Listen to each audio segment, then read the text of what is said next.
Telangana municipal ఎన్నికల్లో ప్రచారం నిర్వహించనున్నారు జనసేన అధినేత AP deputy CM Pawan Kalyan.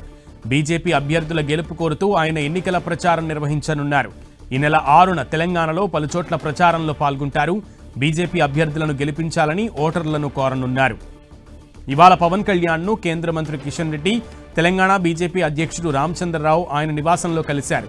Municipal ఎన్నికలపై చర్చించారు. బీజేపీ తరపున ప్రచారం నిర్వహించాలని కోరగా పవన్ అందుకు అంగీకరించారు. ఈ అంశానికి సంబంధించి పూర్తి సమాచారం మా ప్రతినిధి అజయ్ అందిస్తారు. అజయ్.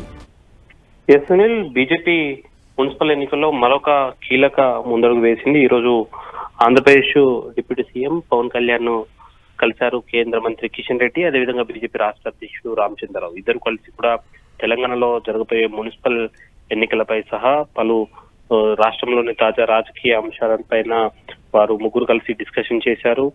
జనసేన పార్టీ తరఫున భారతీయ జనతా పార్టీకి పూర్తి మద్దతు ప్రకటించాలంటూ కూడా బీజేపీ రాష్ట్ర అధ్యక్షుడు రామచంద్రరావు పవన్ కళ్యాణ్ ను రిక్వెస్ట్ చేయడం జరిగింది. దీనికి పూర్తి స్థాయిలో ఆయనే అంగీకరించడం జరిగింది. అంతేకాకుండా మున్సిపల్ ఎన్నికల ప్రచారంలో కూడా పాల్గొంటారంటూ కూడా హామీ ఇచ్చినట్టుగా అయితే మనకు సమాచారం ఉంటుంది. దీనిపైన బీజేపీ రాష్ట్ర అధ్యక్షుడు రామచంద్రరావు సైతం ఎక్స్ వేదికగా ఈ విషయాన్ని అయితే ప్రకటించినటువంటి పరిస్థితి మనకు కనబడుతుంది.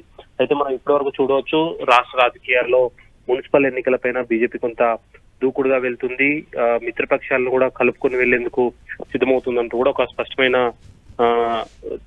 అంశం కూడా ఇప్పుడు బయటకు వచ్చినటువంటి పరిస్థితి కనబడుతుంది. జనసేన కూడా కొంత అర్బన్ ఏరియాలో మంచి పట్టు ఉంటుంది. కొన్ని స్థానాల్లో కూడా జనసేన పోటీ చేస్తున్నటువంటి పరిస్థితి. అయినప్పటికీ కూడా తెలంగాణలో ఎక్కడెక్కడైతే బీజేపీ పోటీ చేస్తుందో ఆ అన్ని స్థానాల్లో కూడా పూర్తి స్థాయి మద్దతును జనసేన బీజేపీకి ప్రకటించినటువంటి పరిస్థితి కనబడుతుంది. అదేవిధంగా ఏదైతే యంగ్ టీమ్ ను, యంగ్ లీడర్ యువతలో ఎక్కువగా బీజేపీకి కొంత పట్టు ఉంటుంది. బీజేపీ నరేంద్ర మోదీని కూడా యువత ఎక్కువ ఆకర్షిస్తుంటారు. అదే సెక్టార్ లో ఉన్నటువంటి యువత ఇటు పవన్ కళ్యాణ్ కున్న కొంత ఫాలోయింగ్ ఉంటుంది. ఆ రెండు అంశాలు కూడా బీజేపీకి కలిసి వస్తాయి. జనసేన ఇచ్చే మద్దతుతోటి పూర్తి స్థాయిలో తెలంగాణ మున్సిపల్ ఎన్నికల్లో గెలిపే లక్ష్యంగా ముందుకు వెళ్లాలన్న ఆలోచనతో బీజేపీ శ్రేణులు అయితే ఉన్నారు. ఓకే అజయ్.